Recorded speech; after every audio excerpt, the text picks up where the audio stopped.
Q Review, print speaking to the blind, celebrating 40 years of audio newspaper production. Welcome to this week's edition of the National Podcast, recorded at the Bishop Briggs Media Centre by our amazing volunteers. You can get in touch with us via Facebook, Twitter or Instagram using @CuneReview, that is @CuandReview.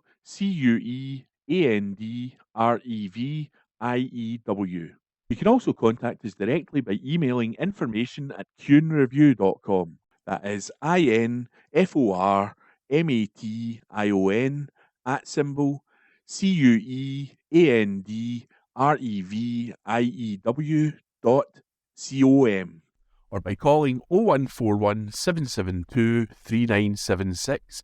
That's 0141 772 3976.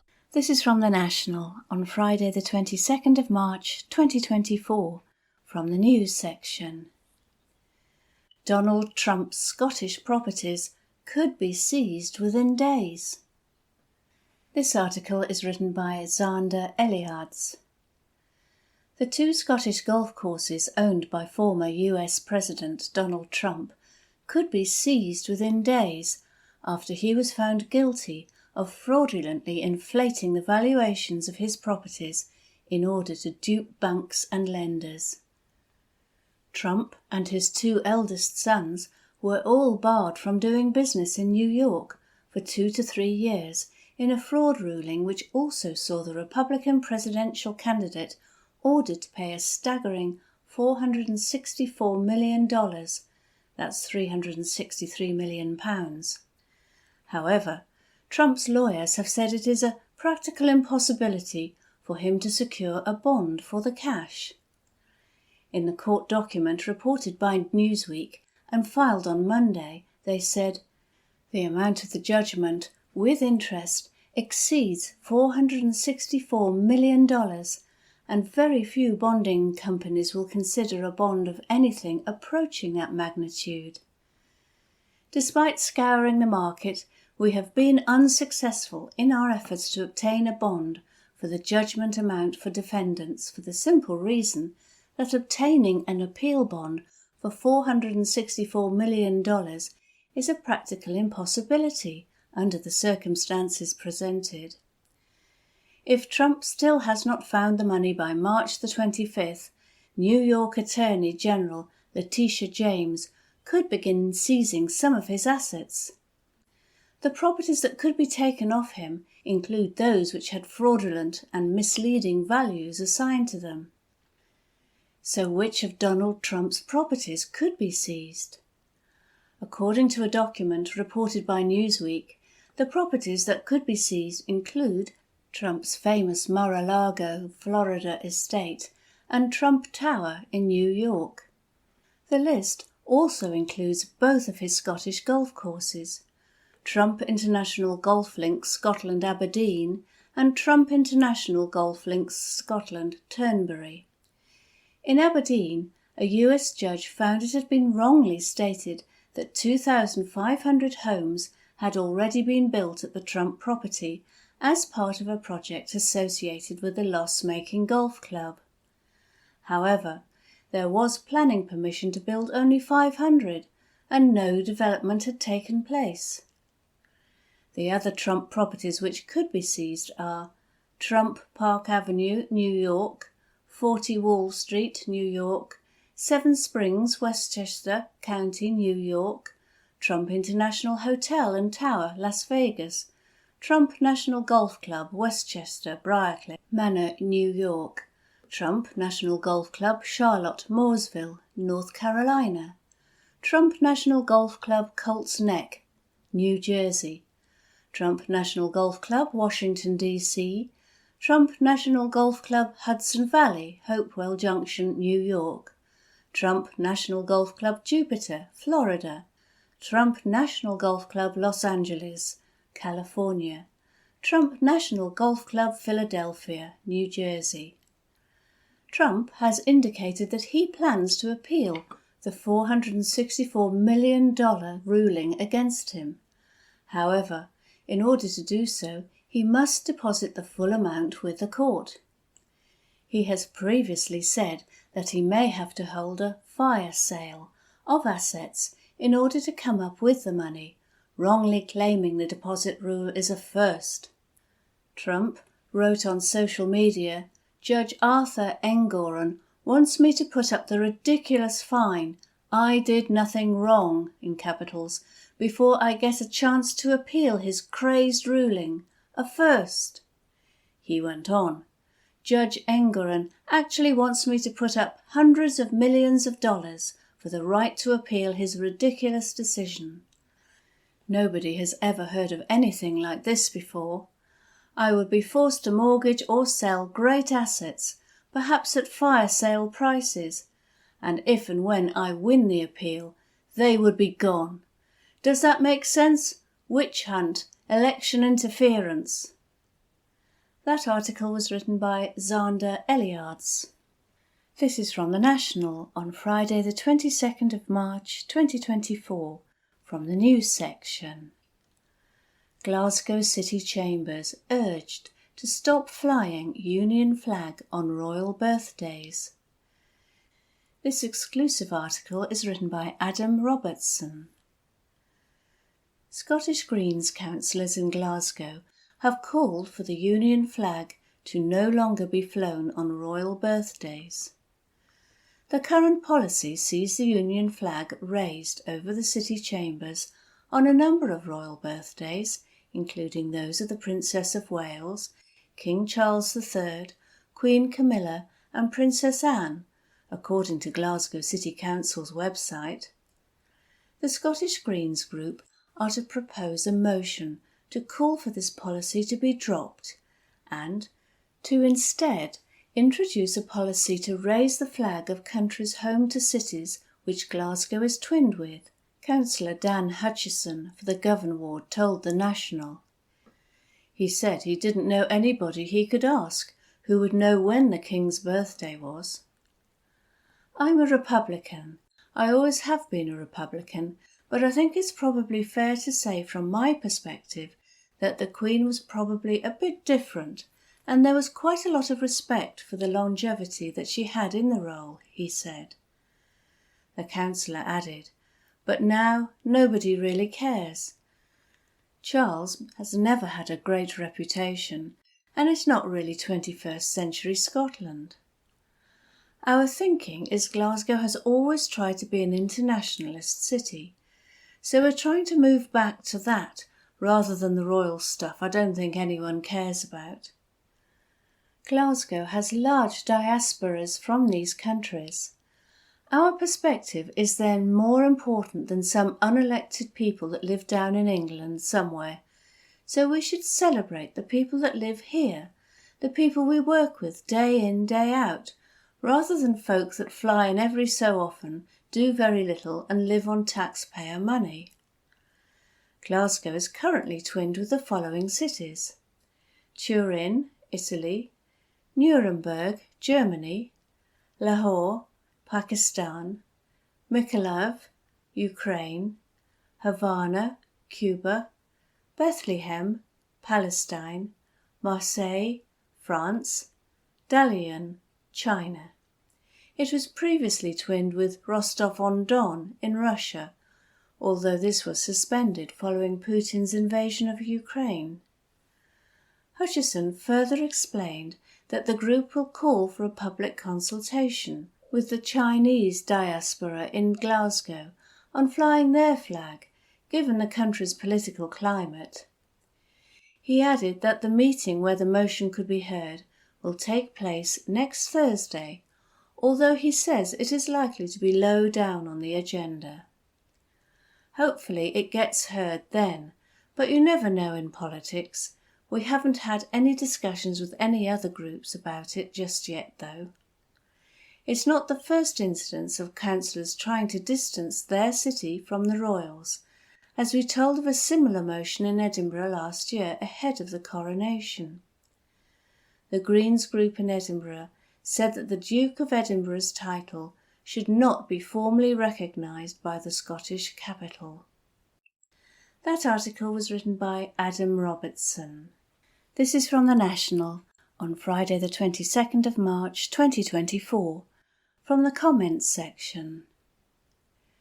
Here's how to cut Scotland's material consumption levels. This article is written by Kim Pratt, Friends of the Earth Scotland's circular economy campaigner. In Scotland, the way we use materials is extremely wasteful. When we buy things, from clothes and laptops to toasters and washing machines, they often break easily and are difficult to repair. Many products, especially food and drink containers, are actually designed to be used once and then thrown away.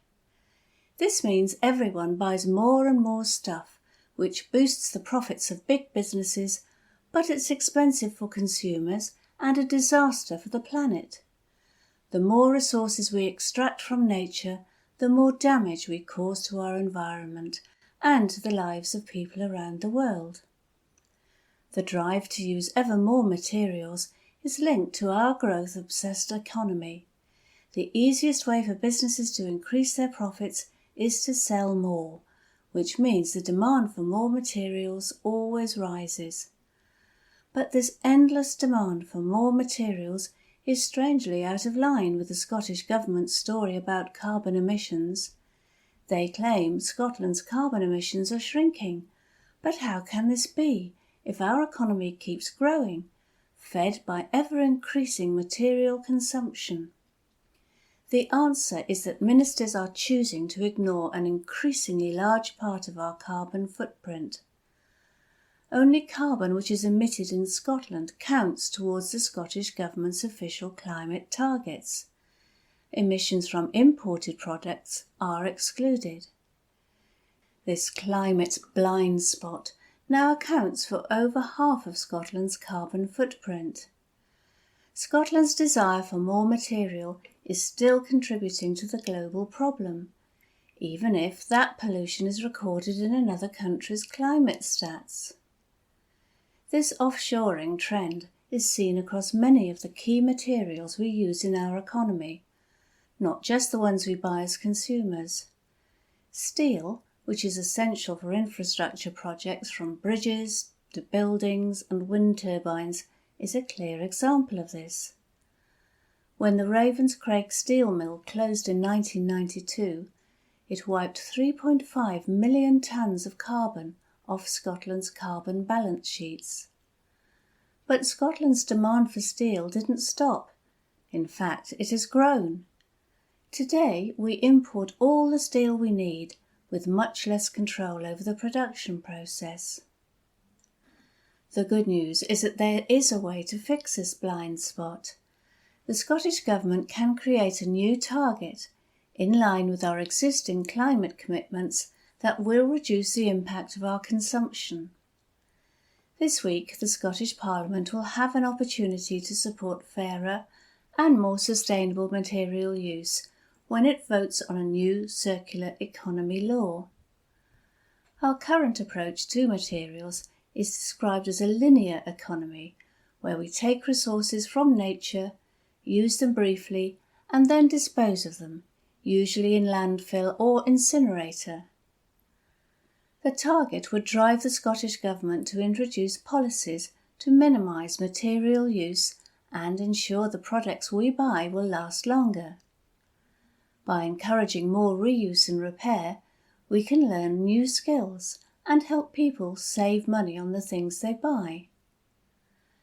Businesses which put unsustainable and non-recyclable products on our shelves should be made to take responsibility for cleaning them up when they are littered in our streets and dumped in the oceans. Currently, greedy businesses can keep passing the costs of cleaning up their mess onto the public purse. A circular economy creates new job opportunities too.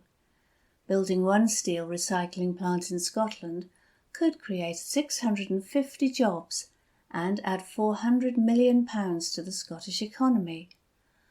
But this won't happen without support from government to give people the security and skills they need to make these changes. The new circular economy law must recognise this. Creating a world with less stuff can bring benefits for everyone.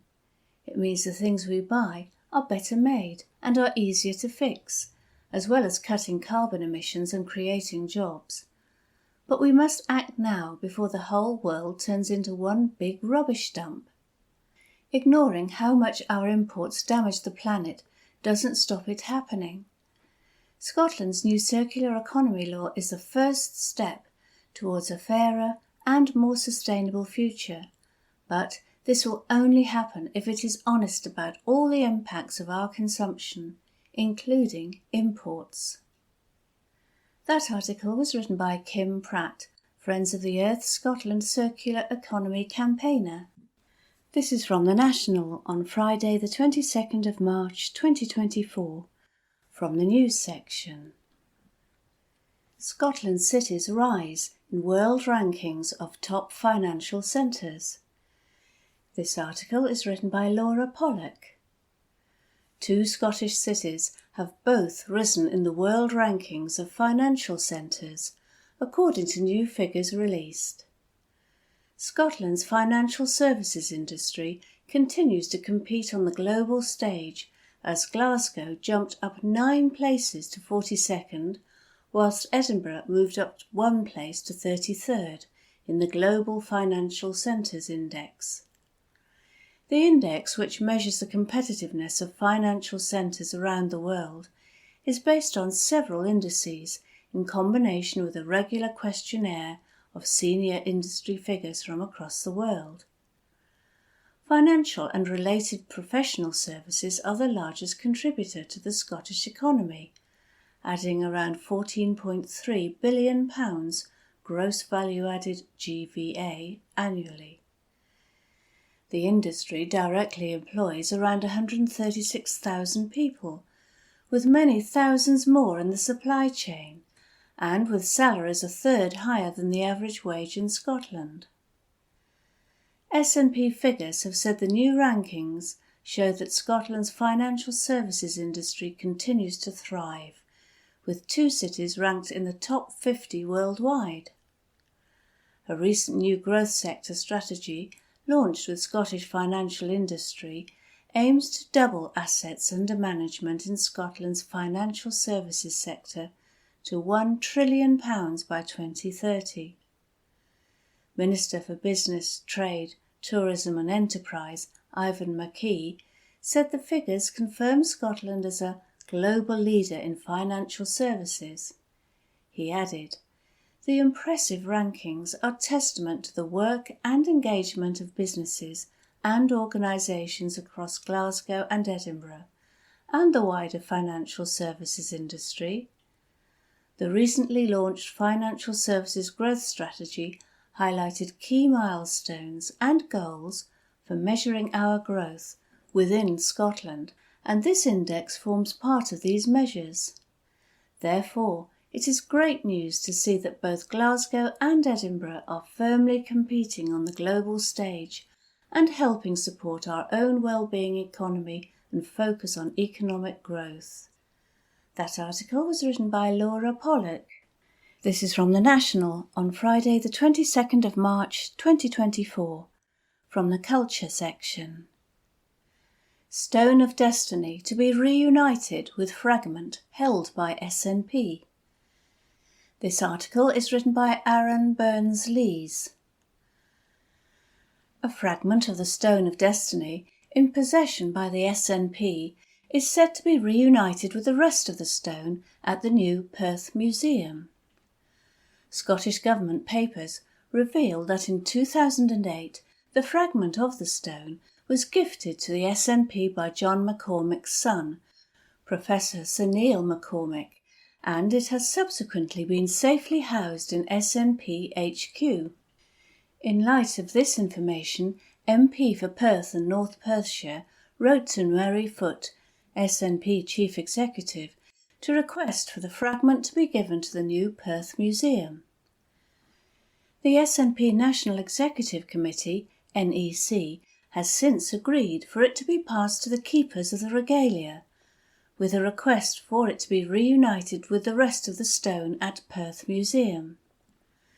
Wishart welcomed the news, saying, When I heard that this fragment was in SNP HQ, I was keen to ensure that it could be reunited with the stone at its new home at Perth Museum. I am absolutely delighted that the SNP has agreed to this request and that the fragment is being passed on. I also hope the keepers of the regalia will favourably consider the party's request that it is displayed along with the stone if its provenance is confirmed. This fragment has its own particular story and will be a fantastic addition to the rich tapestry and mystery surrounding the stone. I am grateful to all at SNP HQ for the helpful way in which they are cooperating with its return. It is understood that the fragment is soon to be assessed by Historic Environment Scotland on behalf of the keepers of the regalia in order to verify that it is indeed part of the original stone. Foote said, "When Pete first wrote to us, we wanted to do everything possible to ensure that the fragment was given to the new Perth Museum, to be viewed by the Scottish public, with the rest of the stone. I am pleased it is being given over to the safe keeping of the keepers of the regalia, with our request that it is reunited with the rest of the stone. Given its unique journey from its origins to our stewardship, we hope to see it on full display in the near future." That article was written by Aaron Burns-Lees. This is from The National on Friday the 22nd of March 2024, from the news section. Tory Minister Mel Stride. Concern for mental health has gone too far. This article is written by Steph Braun. A Tory minister has insisted concern for people's mental health may have gone too far. Mel Stride, the Work and Pensions Secretary, said in an interview with the Daily Telegraph he feared some people were now convincing themselves they have some kind of serious mental health condition, as opposed to the normal anxieties of life. He added he had concerns about people who had concerns about their mental health driving up the benefit bill. Stride was making the comment to defend changes to the work capability assessment, a process used to decide when people qualify for sickness benefits because they are too ill to work. The government is making the rules stricter, with plans to make 150,000 people signed off work with mild conditions look for a job. He told the paper, "While I'm grateful for today's more open approach to mental health, there is a danger that this has gone too far. There is a real risk now that we are labelling the normal ups and downs of human life as medical conditions, which then actually serve to hold people back and ultimately drive up the benefit bill. If they go to the doctor and say, 'I'm feeling rather down and bluesy,' the doctor will give them on average about 7 minutes, and then, on 94% of occasions, they will be signed off as not fit to carry out any work whatsoever." He added, "An honest grown-up debate was needed. It is too important for people and their futures, too important for the way that welfare works, and too important for the economy to just ignore." While opening himself up to this debate, Stride now has another issue on his hands after a major report concluded women born in the 1950s impacted by changes to the state pension age are owed compensation.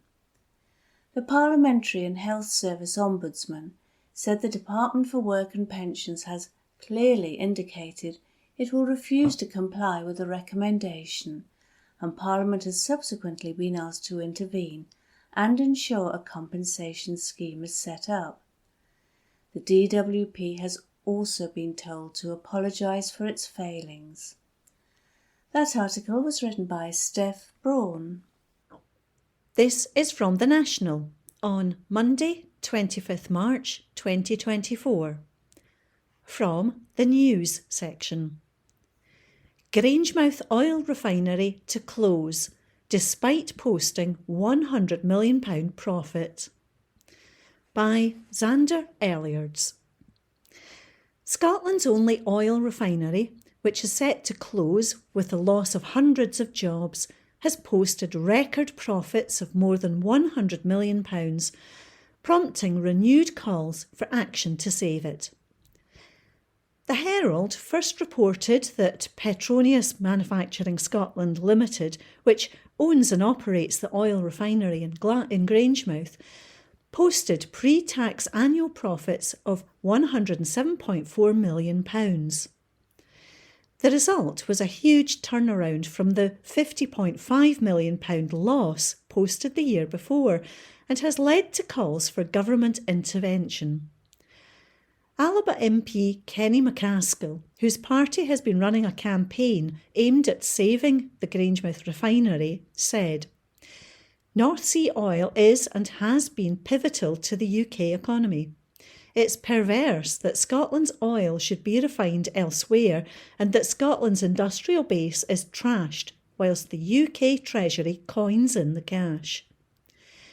If Grangemouth is allowed to shut, Scotland will be the only major oil-producing nation without a refinery. It'll put us alongside developing nations such as the Republic of Congo and Trinidad and Tobago, both of whom produce less oil than Scotland. The UK has made billions from North Sea oil. They're providing hundreds of millions to INEOS to open a plant in Belgium and have funded foreign battery plants in England to a similar tune. It's time a modest sum was given to Grangemouth from all the billions taken from the North Sea to shore up Scotland's economy." As the National revealed earlier this month, the UK government has backed a Petronas project in Belgium with around £600 million, but has refused to step in on Grangemouth.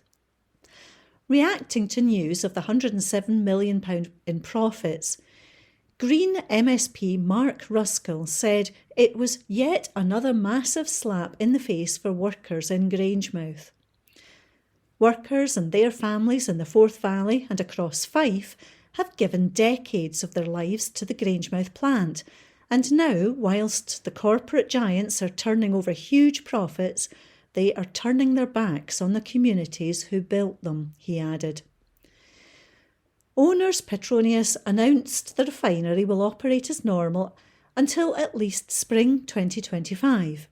However, it will then begin transitioning to an oil import terminal.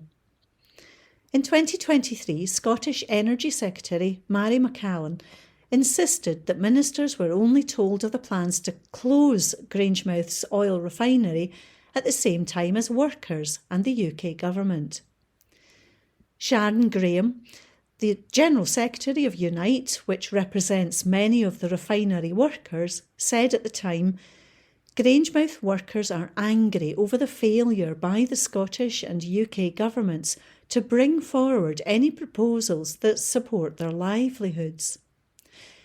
In March, the trade union then hit out at total silence from the Scottish Government on how it planned to help Grangemouth stay open for as long as possible, one of their stated aims. That article was by Xander Elliards. This is from The National on Monday, 25th March 2024. From the Politics section. New £200 million nuclear fund slammed as grotesque by SNP. By Joe Sullivan. The SNP have hit out at Rishi Sunak after he announced £200 million in funding to secure the future of the UK's nuclear industry. The new funds will finance community initiatives and workforce investments in Barrow-in-Furness, where Britain's new Trident submarines are under construction. MP Martin Doherty-Hughes, the SNP's defence spokesperson, described the move as grotesque and said that it showed Westminster is focused on the wrong priorities. He said, "Westminster has already wasted billions of taxpayers' money on nuclear weapons and expensive nuclear energy. It is grotesque to throw another £200 million down the drain when the Tories and Labour both claim there is no money to improve our NHS, to help families with the cost of living, or to properly invest in our green energy future. This money would be much better spent on a raft of other priorities, not least investing in the green energy gold rush, which would ensure Scotland can be a green energy powerhouse of the 21st century. Barrow hosts the UK's Astute-class nuclear attack submarines and is home to the shipyard building new Trident equipment submarines to be home ported at Faslane.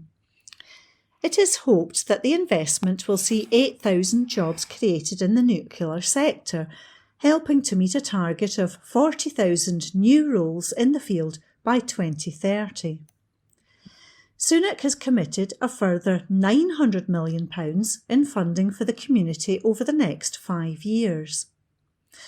Ahead of an appearance in the town tomorrow, the Prime Minister said, "Safeguarding the future of our nuclear deterrent and nuclear energy industry is a critical national endeavour.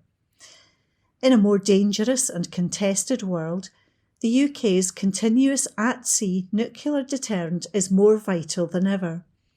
And nuclear delivers cheaper, cleaner, homegrown energy for consumers. That's why we are investing in Barrow, the home of UK submarines, and in the jobs and skills of the future in a thriving British nuclear industry." The new funding comes as the UK's non-nuclear military forces are facing a wide range of challenges.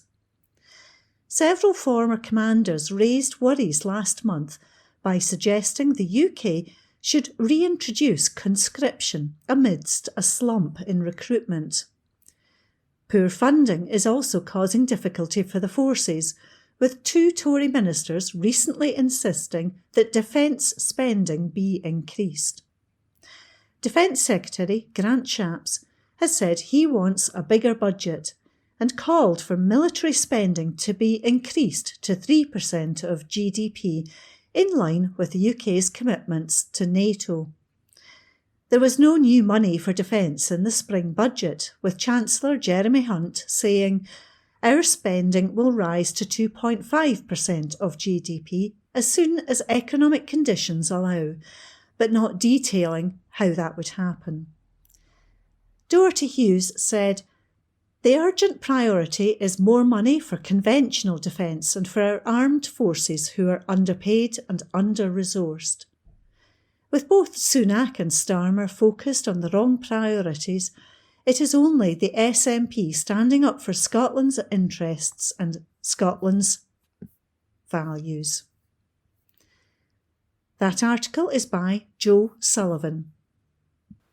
This is from The National on Monday, 25th March 2024. From the News section.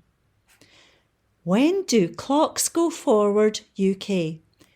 Date clocks change in 2024. By Joshua Searle. Days are getting longer. Spring has begun, and attention is turning to when the clocks will go forward, giving us even more daylight. Each year, the clocks are moved back in autumn and moved forward again in spring, yet many of us still get caught out by an hour. The clocks moving forward in spring will mark the start of British summer as we move from Greenwich Mean Time to British Summer Time. Here's everything you need to know about the UK clock changes in 2024. When do the clocks go forward in 2024? The clocks always go forward at 1 a.m. on the final Sunday of March, which this year falls on Sunday, March 31st.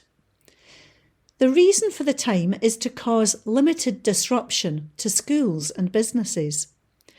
And unfortunately, it means your weekend will be cut short by 1 hour, but in return, we will see more daylight in the evening. When do the clocks go back in 2024? In autumn, the clocks will go back again at 2 a.m. on the final Sunday of October, which this year falls on Sunday, October 27th. It means an extra hour in bed for your Sunday lie-in and will give an extra hour of daylight as the dark nights roll in. Why do we change the clocks? The principal reason we change the clocks is to get the most out of daylight.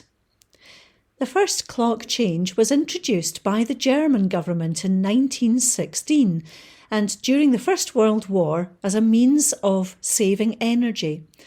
The longer the daylight hours lasted, the less electricity was required. Many European governments followed suit, including Britain, and so BST was born with a current system in place since 1971.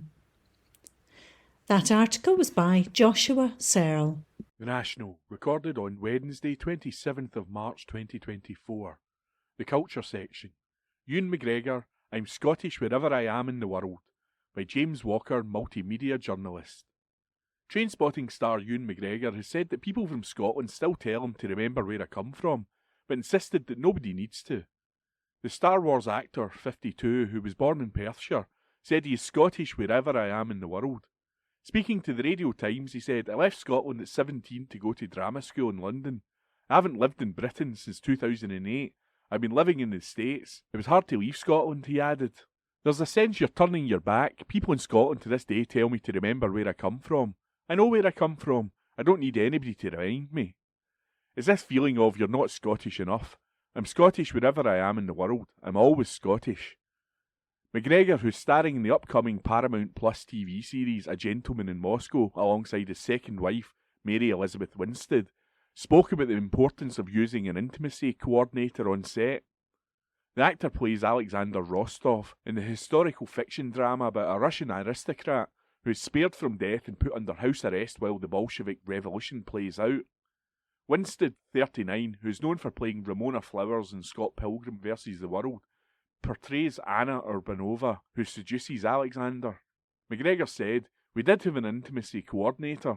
It's still necessary because it's also about the crew, and it's odd to be naked in front of people. It's odd to be intimate in front of the camera. If you were doing a dance scene, you'd have a choreographer. It's an important part of the work now, because it's somebody that the director and actors meet in the middle.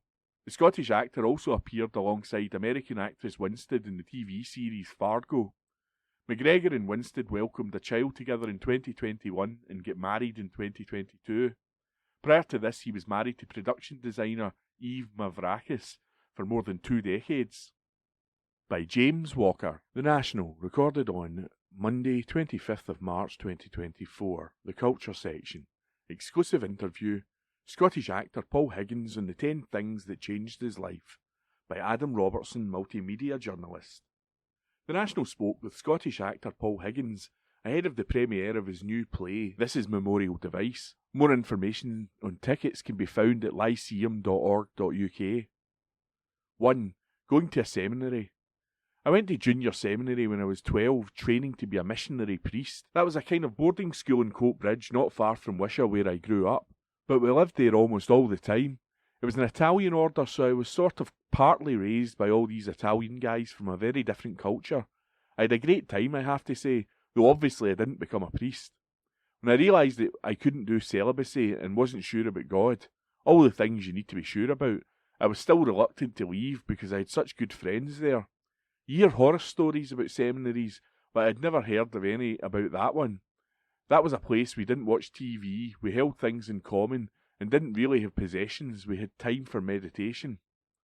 For a working class boy from the west of Scotland, it was an amazing opportunity to see life in a different way. 2. Joining a drama club. After I left the seminary, I was going to go to the University of Glasgow. I had the qualifications, but I hadn't applied because I was going to be a priest. I got left in the lurch and went to Our Lady's High in Motherwell. I joined the drama group, and we got invited just to sing because I was a singer and the drama group did musicals. We went to a drama camp in Cumbernauld shortly before I was meant to go to university. The theatre director gave me a lead part in this thing we were devising.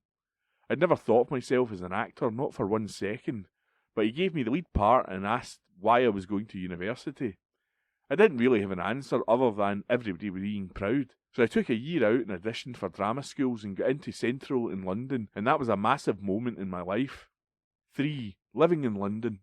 It was a big deal from a guy from Wishaw, and being around people I'd never met before. People in my class, one person was the daughter of a very famous novelist. I'd never met anyone like that in my life, so that opened my eyes, and just living in that huge multicultural metropolis. At that time, certainly Wishaw, but even Glasgow was a more monoracial, monocultural place.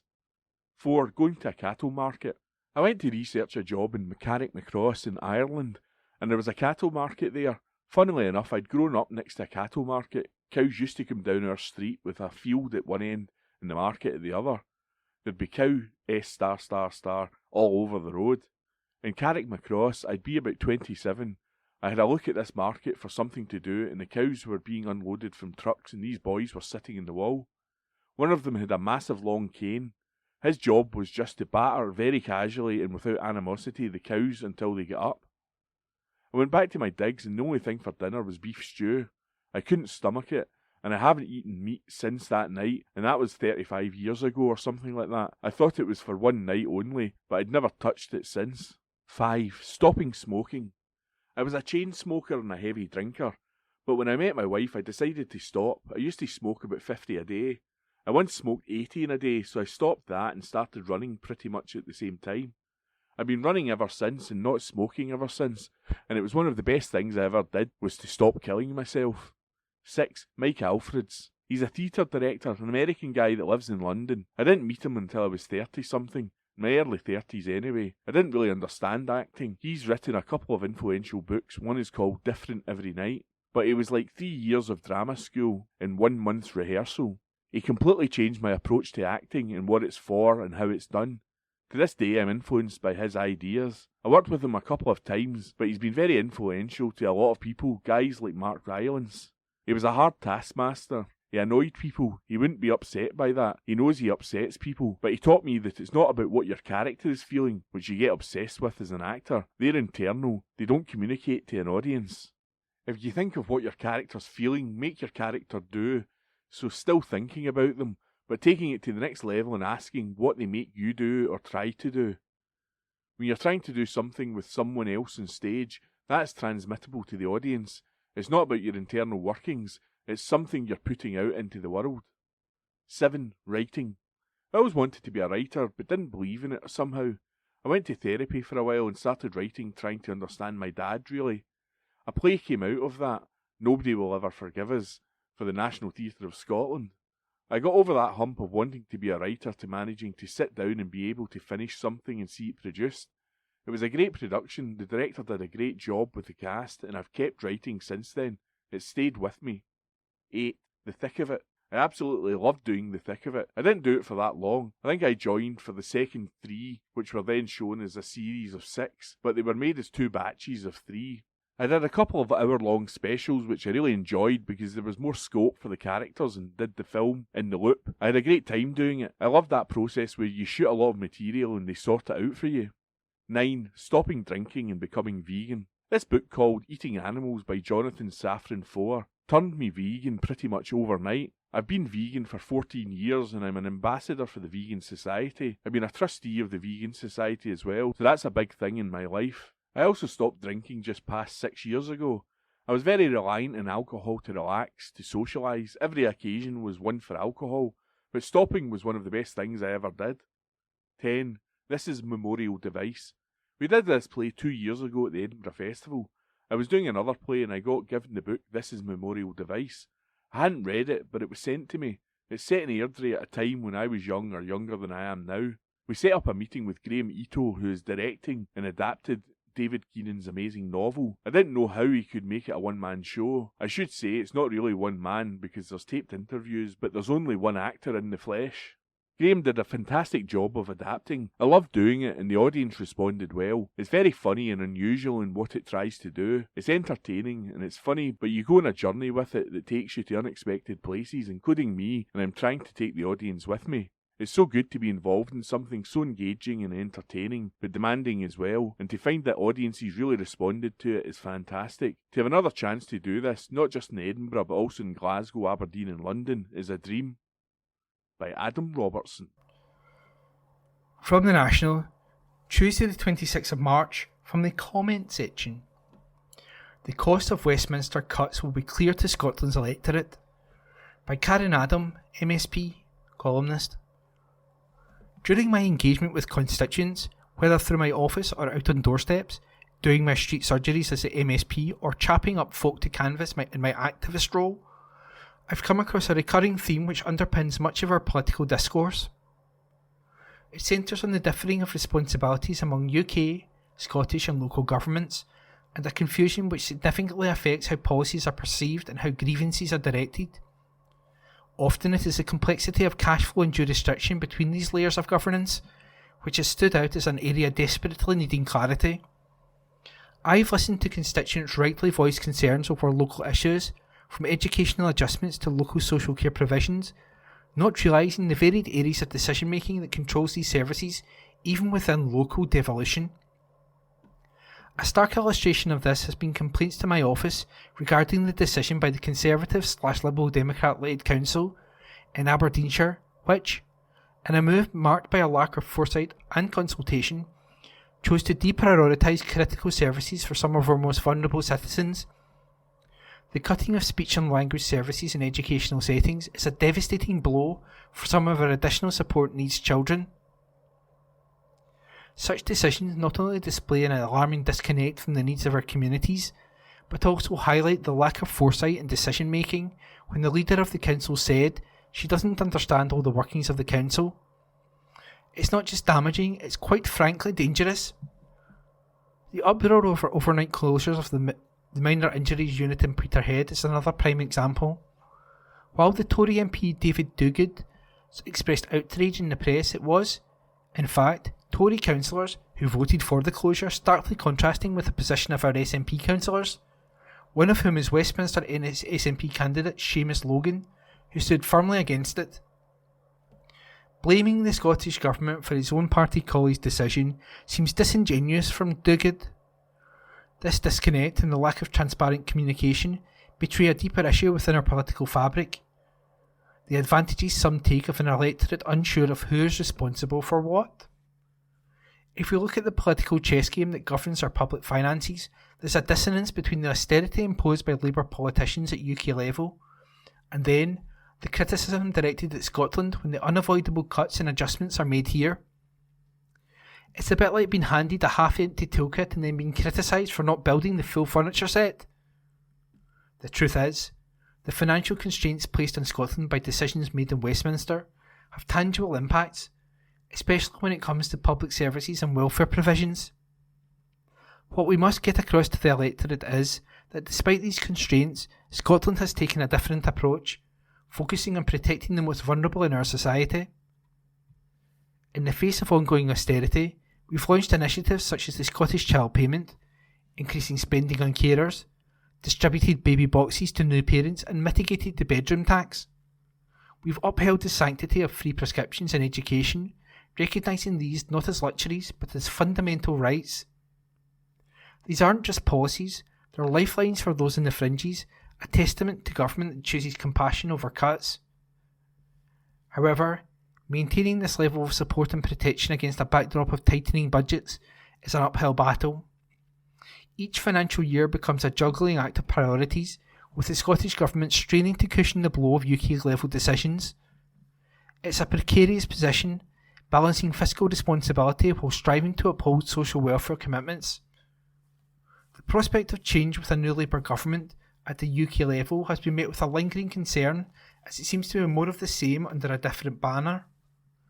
The rhetoric so far doesn't promise a radical departure from the status quo, and that's disheartening for those of us in Scotland who see the potential for a different, more equitable path forward.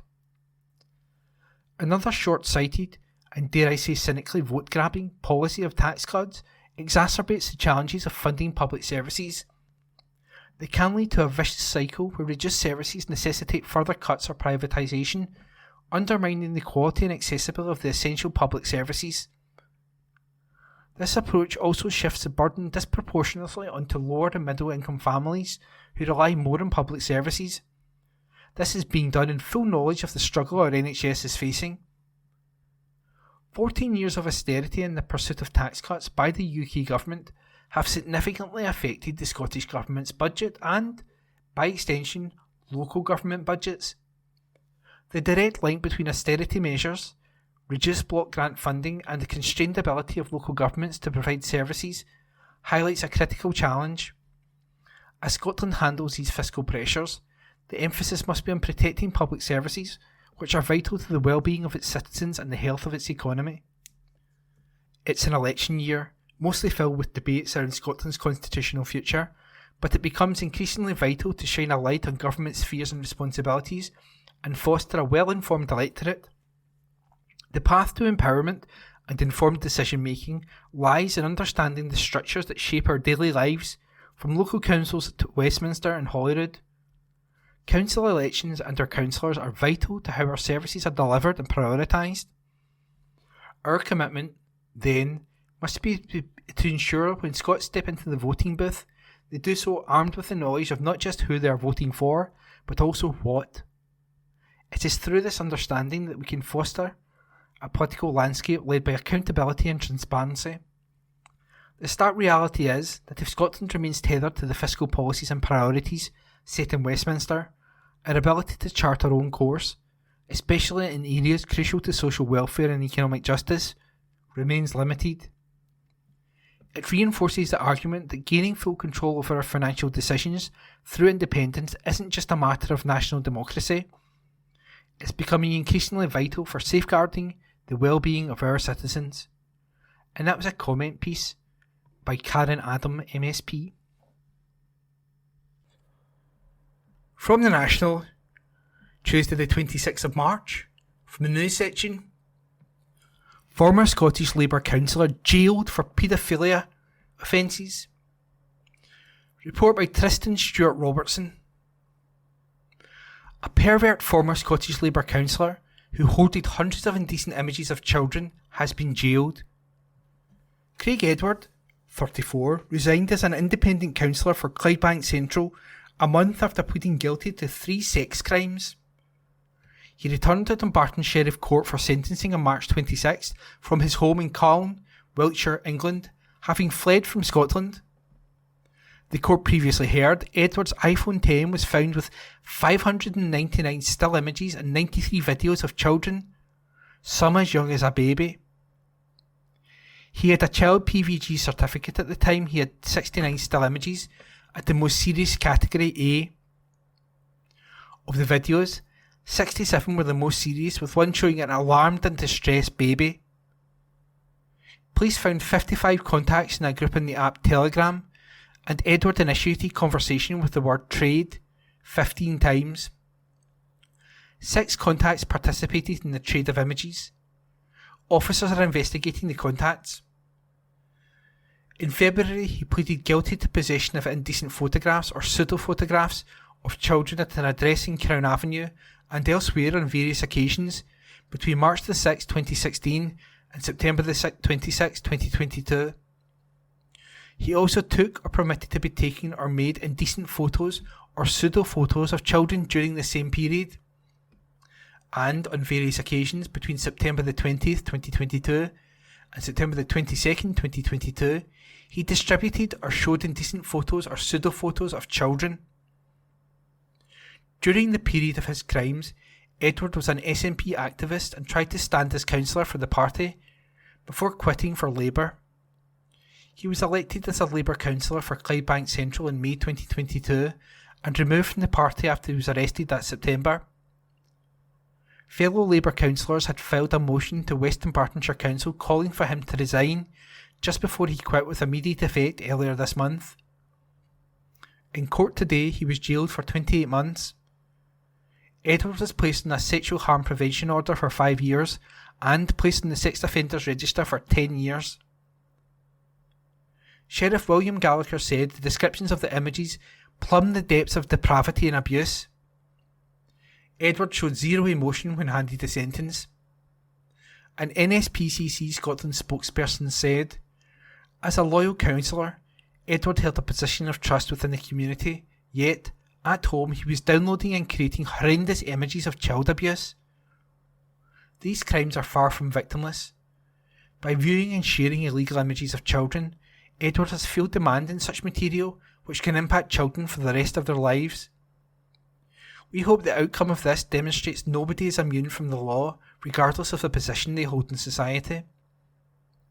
Any adults concerned about a child's safety or well-being can contact the NSPCC helpline at help@nspcc.org.uk or by calling 0808 800 5000. That's 0808 800 5000. Children who have been affected by this or any other issue can contact Childline on 0800 1111 or visit childline.org.uk. And that article was written by Tristan Stewart Robertson. From the National, Tuesday the 26th of March, from the politics section, Rishi Sunak takes issue with Joanna Cherry's Rwanda questions. This article was written by Xander Elliards. Prime Minister Rishi Sunak clashed with SNP MP Joanna Cherry as she questioned him on whether actions he had taken in government made him proud.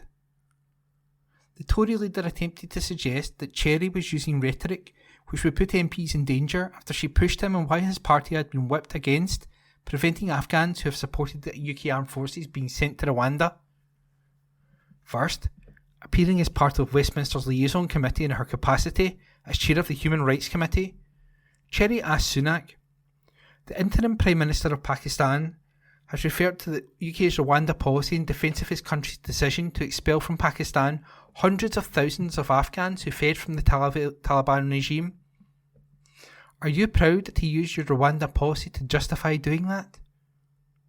Sunak said he was obviously not responsible for what politicians in Pakistan said, calling Cherry's question bizarre. Cherry then said, "There's evidence that quite a high number of people fleeing the Taliban regime are reaching the United Kingdom shore on small boats.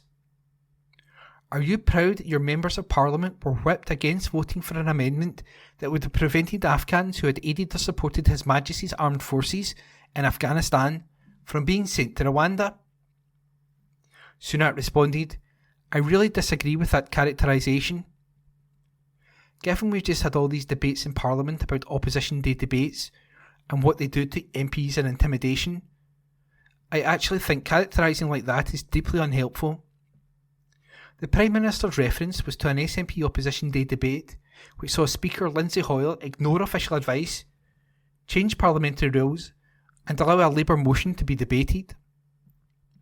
Hoyle insisted that a prior meeting with Keir Starmer had not influenced his decision and claimed it was made to protect MPs. Cherry said she resented Sunak linking her question to that. She said, "I have to say, Prime Minister, I resent your characterisation. I'm asking you a perfectly reasonable question.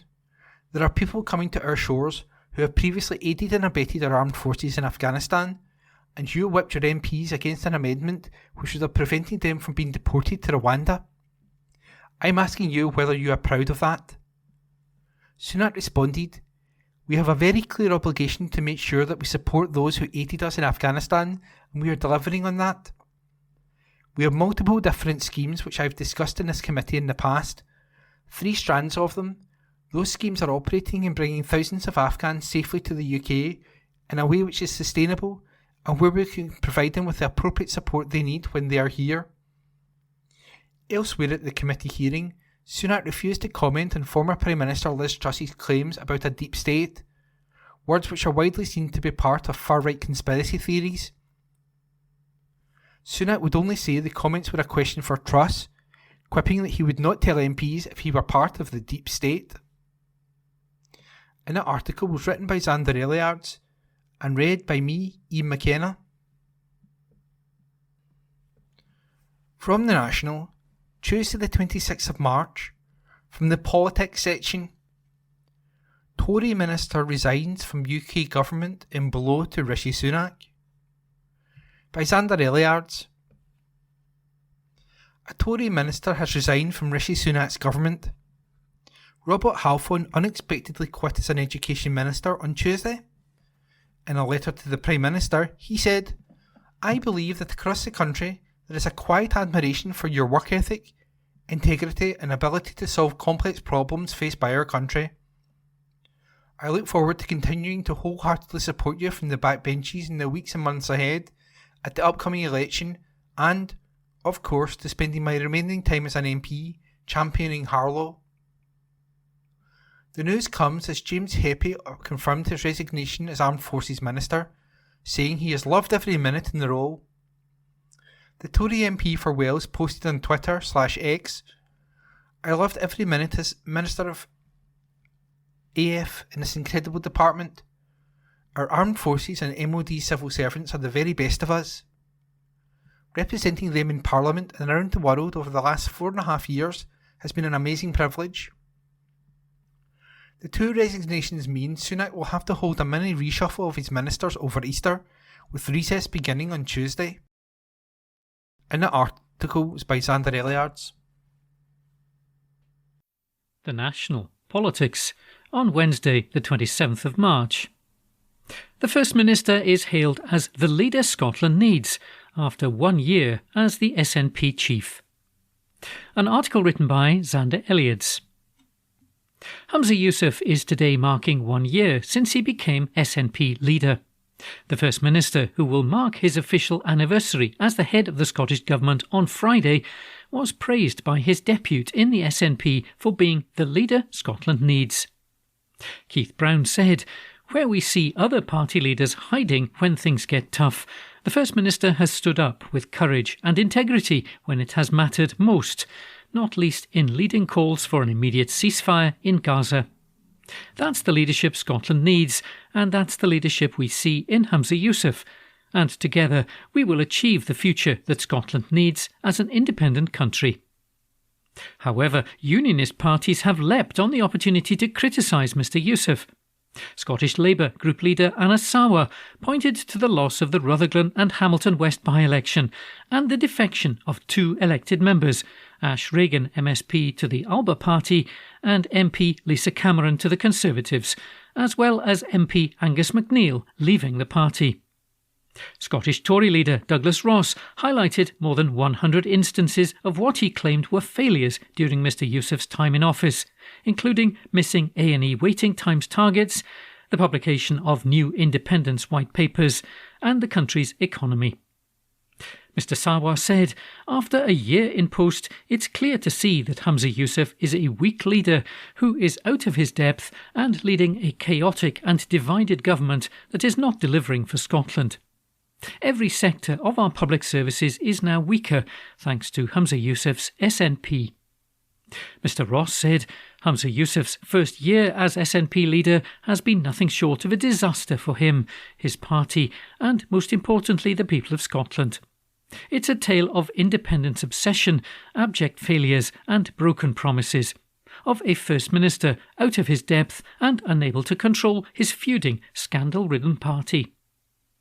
A spokesperson for the First Minister dismissed the criticism, saying it was the opposition party's job to oppose, and the job given to them by the electorate for the past 17 years and counting. They went on, "The most recent polling evidence is that the SNP remains ahead of the opposition on who people trust on health, education, the economy and the cost of living. The First Minister is governing on the basis of clear values, prioritising investment in public services, helping people with a cost of living crisis by freezing council tax, supporting business opportunities in Scotland, and showing leadership on major issues such as consistently calling for an immediate ceasefire in Gaza." Mr Brown listed similar achievements from Mr Yousaf, saying he demonstrated leadership and policy decisions based on clear values. Mr Yousaf was elected as leader of the SNP on March the 27th last year, narrowly beating Kate Forbes in the second round of voting. He was sworn in as First Minister 2 days later, officially replacing Nicola Sturgeon. An article written by Xander Elliotts. The National Politics on Wednesday the 27th of March. Matheson says he will not resign as an MSP over the iPad bill row. An article written by Xander Elliotts. Former Scottish Health Secretary Michael Matheson has insisted he will not resign as an MSP amid ongoing backlash to an £11,000 iPad roaming bill. The SNP MSP was questioned by journalists at Holyrood yesterday for the first time since the Scottish parliamentary corporate body issued findings that he had breached parliamentary rules. Asked if he would resign as an MSP, Mr Matheson said, "No, as you know, there is a standards process at the moment, and I'm going to respect the confidentiality of that process, and I look forward to the process being completed shortly." He did not respond to further questions from journalists. Mr Matheson quit his cabinet role in February following months of pressure over a 5-figure data roaming bill racked up on his parliamentary iPad during a family holiday to Morocco. He had initially asked the taxpayer to foot the bill, but later said he would pay it himself. Earlier in March, the Scottish parliamentary corporate body, the cross-party group of MSPs tasked with the running of Parliament, concluded that Mr Matheson had broken the code of conduct for members over his handling of the bill and referred his case to the Holyrood Standards, Procedures and Public Appointments Committee to consider sanctions. The Tories have urged Humza Yousaf to remove the whip from the Falkirk West MSP, but he has said the former minister is a decent person that has made a mistake. Appearing on the BBC's Sunday show earlier this month, Mr Yousaf said, "There are MSPs that have made mistakes and they've had to face the consequences of those mistakes." An article written by Xander Elliotts. The National News on Wednesday the 27th of March. New fund could revive Scotland to Europe ferry. An article written by James Walker. A new UK government fund could help re-establish a direct ferry route from Scotland to Europe very soon, campaigners have argued.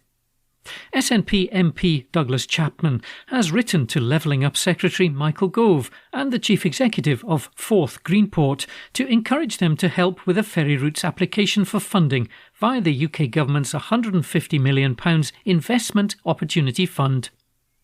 It could well deliver all the initial investment required to get the Euroferry service up and running very soon, the local Dunfermline and West Fife MP said.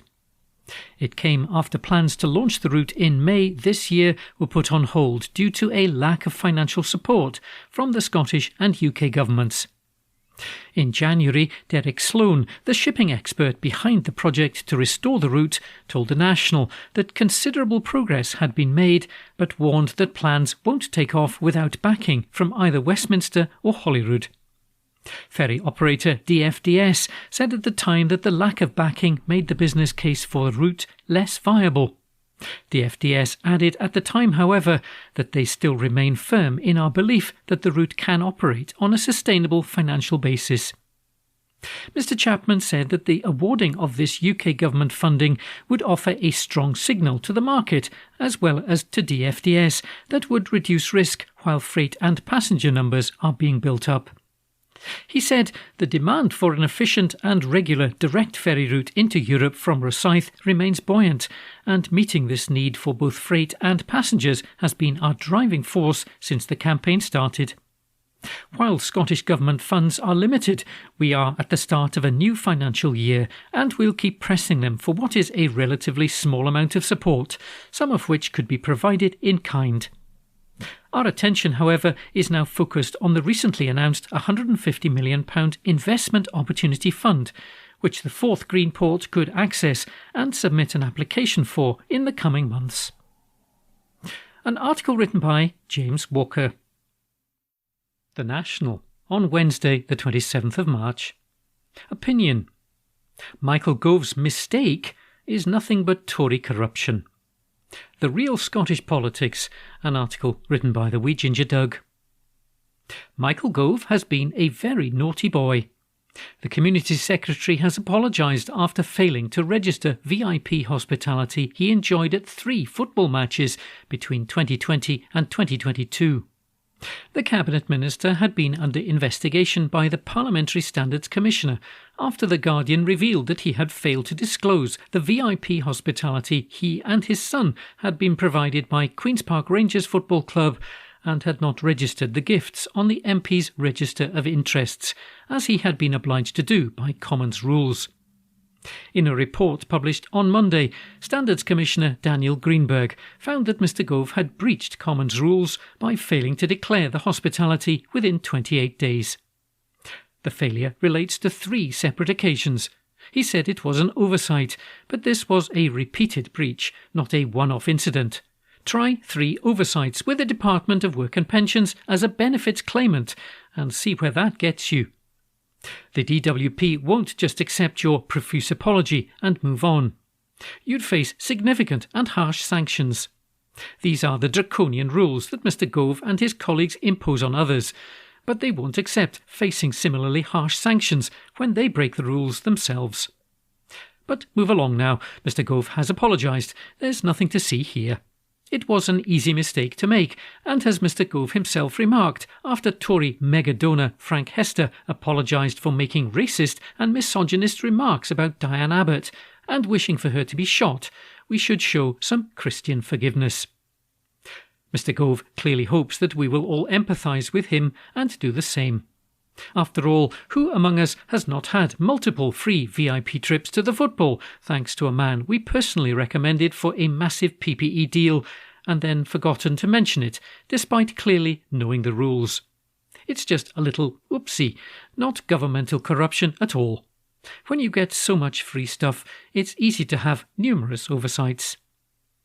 Mr Gove has also used MP's expenses to claim a £331 Chinon armchair, a £493 Manchu cabinet, £135 pair of elephant lamps, a £35 foam cot mattress, a £30 doormat, and patio furniture worth £219, all bought from a relation of David Cameron, who owned the shop.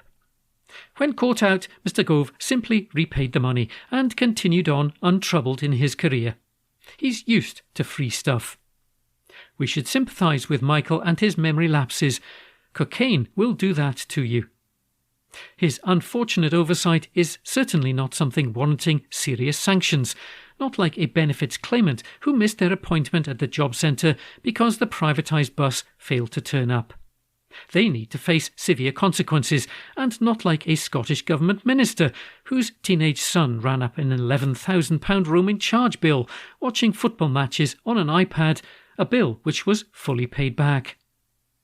Christian forgiveness is something that only Conservative cabinet ministers and racist Tory donors should benefit from. After all, wasn't Jesus famously harsh on the poor and the disabled?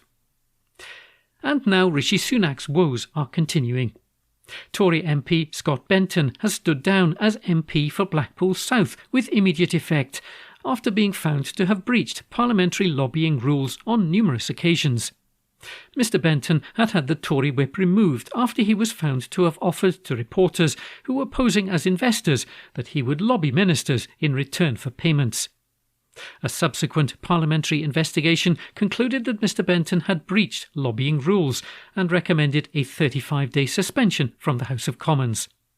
This period of suspension is long enough to trigger the constituency recall petition process, but Mr Benton decided to jump before he was pushed, and there will now be a by-election in the constituency, most likely on the 2nd of May, the same day as local and mayoral elections in England. The Conservative majority in the constituency is 3,690, relatively slim by the standards of some other seats in which by-elections have recently been held and where far larger Conservative majorities were overturned. Even under the best of circumstances, Blackpool South would be a challenging by-election for the Conservatives, but with Labour far ahead in the polls and a government which is constantly mired in scandal, the Tories' chances in this latest by-election are realistically zero. The only real question is the magnitude of their impending defeat. A group of well-known Scottish personalities from the worlds of acting, comedy and music have signed a joint letter calling for an immediate end to British arms exports to Israel, amongst concerns that weaponry and ammunition produced in the UK is being used by Israel to commit war crimes in Gaza, where over 32,000 people have now died since Israel began its assault on the Palestinian territory following the Hamas attacks on the 7th of October last year. To put that death toll into a Scottish context, it's roughly equivalent to the entire population of Motherwell or Dumfries. The open letter, coordinated by Oxfam, has been sent to both Foreign Secretary David Cameron and Trade Secretary Kemi Badenoch, and warns that if the UK refuses to stop selling these arms, it is complicit in the slaughter of civilians taking place daily in Gaza. The UK is an important supplier of arms to Israel. Figures collated by the campaign group Campaign Against Arms Trade claim that the UK has licensed over £489 million worth of military exports to Israel since 2015. Scott stars Brian Cox, Annie Lennox and Frankie Boyle have all signed the letter, as have comedian and presenter Nish Kumar, Aisling Bea and singer Paloma Faith. Scottish Green co-leaders Lorna Slater and Patrick Harvey and Plaid Cymru leader Rhyn Abiorwerth have also put their names to the letter. A column written by the Wee Ginger Doug. The National Politics on Wednesday the 27th of March. Watering down Scotland's climate goals would be an enormous mistake, warns a campaigner. An article written by Ross Hunter. The Scottish Government is being urged not to water down its climate commitments after an independent report found its plans to reach net zero were no longer credible.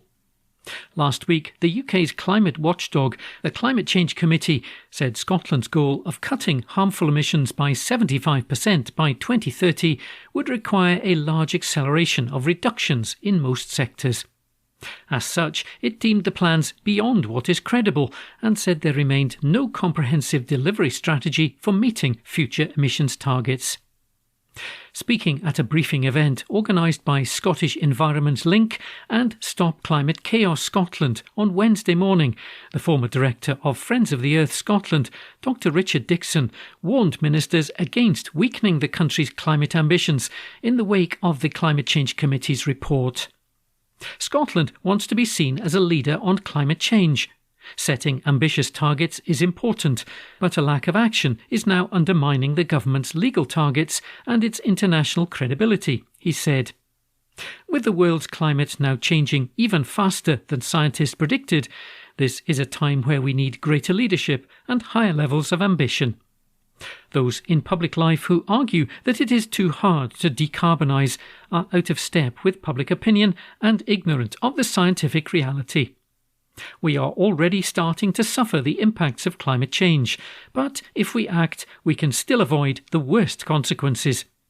It would be an enormous mistake to water down our climate ambition or to further delay critical action, failing current and future generations both in Scotland and around the world. The Scottish Government delayed the publication of its climate change plan last year, stating that the UK Government's rollback on green policies had implications for Scotland. It comes after the Climate Change Committee warned that Scotland was losing its lead over the rest of the UK when it comes to climate policies, with a report stating that progress on cutting fossil fuel emissions had largely stalled in recent years. An article written by Ross Hunter. The National, Thursday the 28th of March, from the news section. Cross-country rail workers to strike next month after dispute. Rail workers on cross-country are to strike in a dispute over union recognition.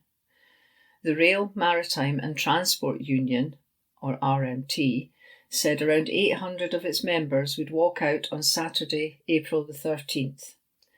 The dispute involves workers in supervisory and clerical roles.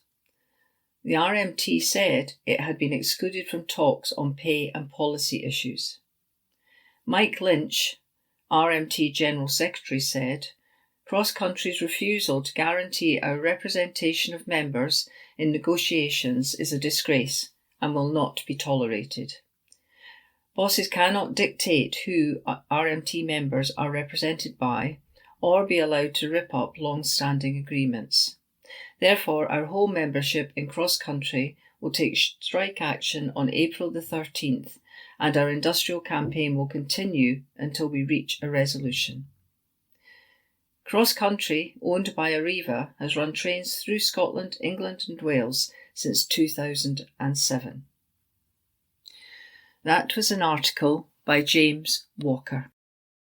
The National, Thursday the 28th of March, from the news section. Public health body urges Scots to take up offer of shingles vaccine. Those eligible are being urged to get vaccinated against shingles, a condition which develops in 1 in 4 adults. Shingles is caused by the same virus behind chickenpox, which can become active again later in life. Public Health Scotland, PHS, said the vaccine helps build up immunity and reduces the risk of developing shingles by more than 70%.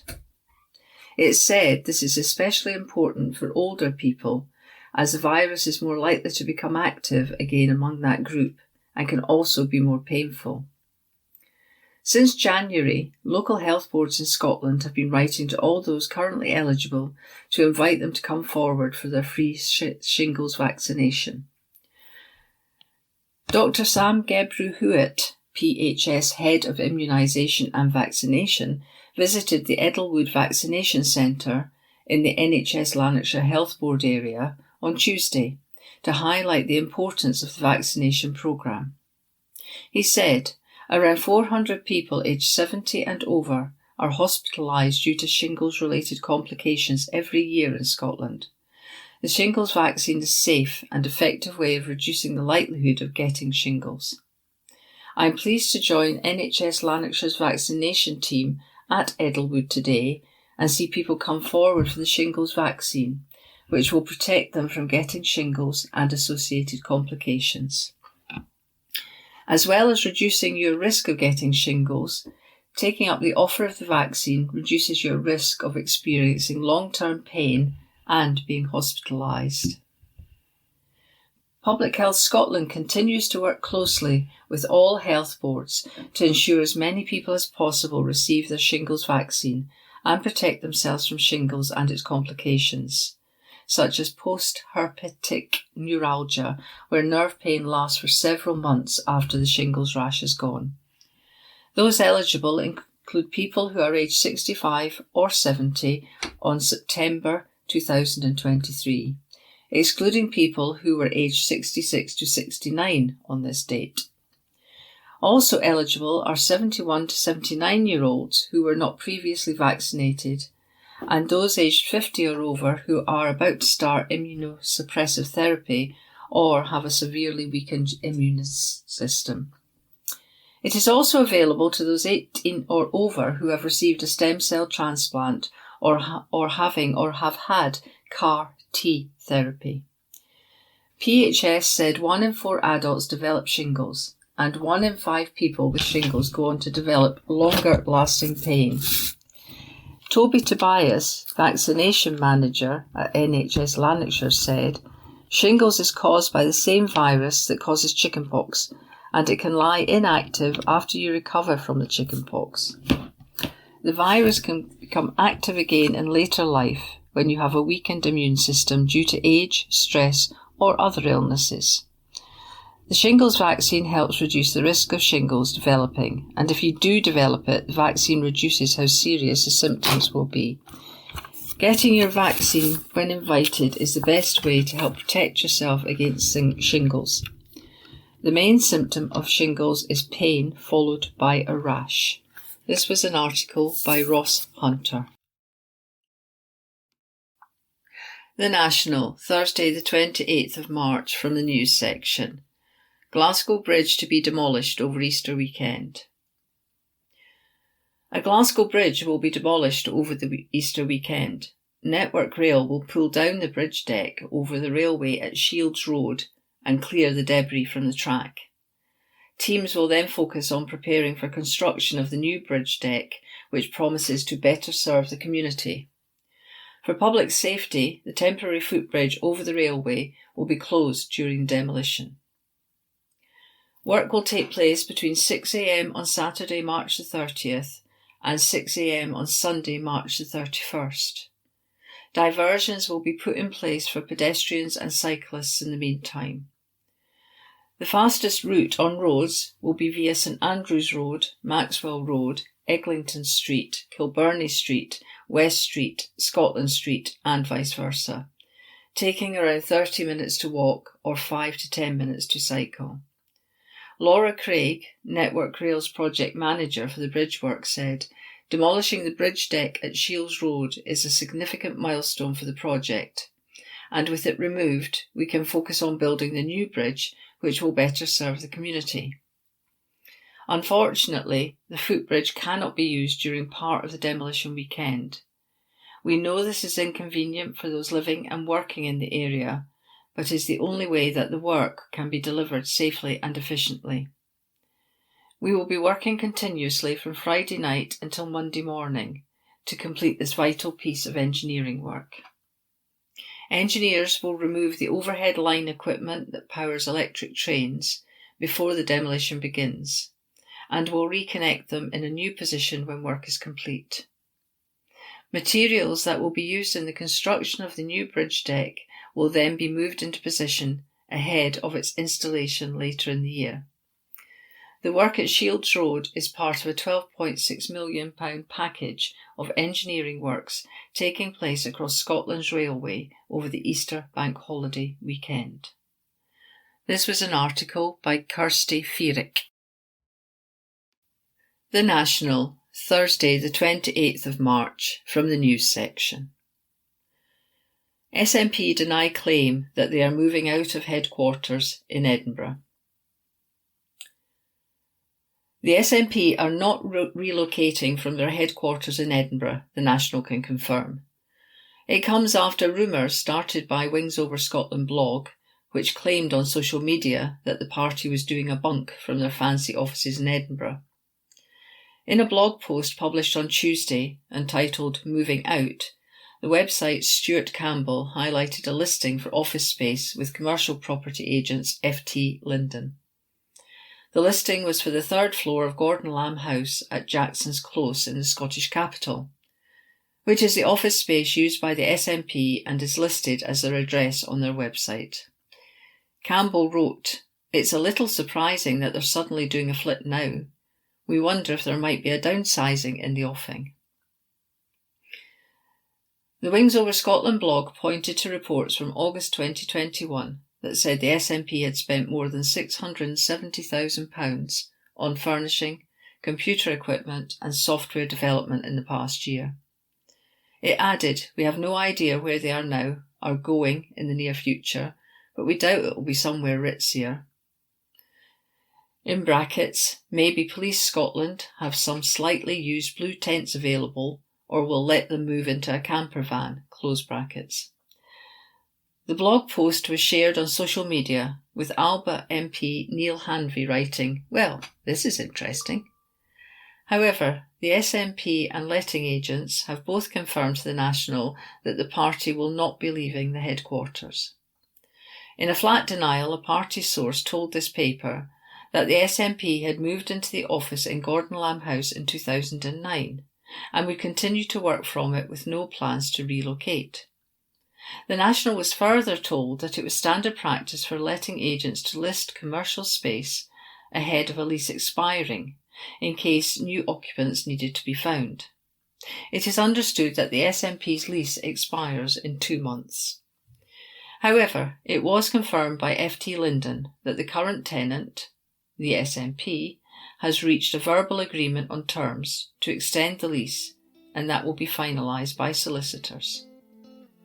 On the agent's website, no rent pricing is given. That was an exclusive article by Xander Eliards.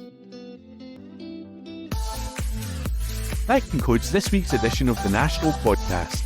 Please remember to subscribe to our channels at Tune Review and to tell your friends about our service.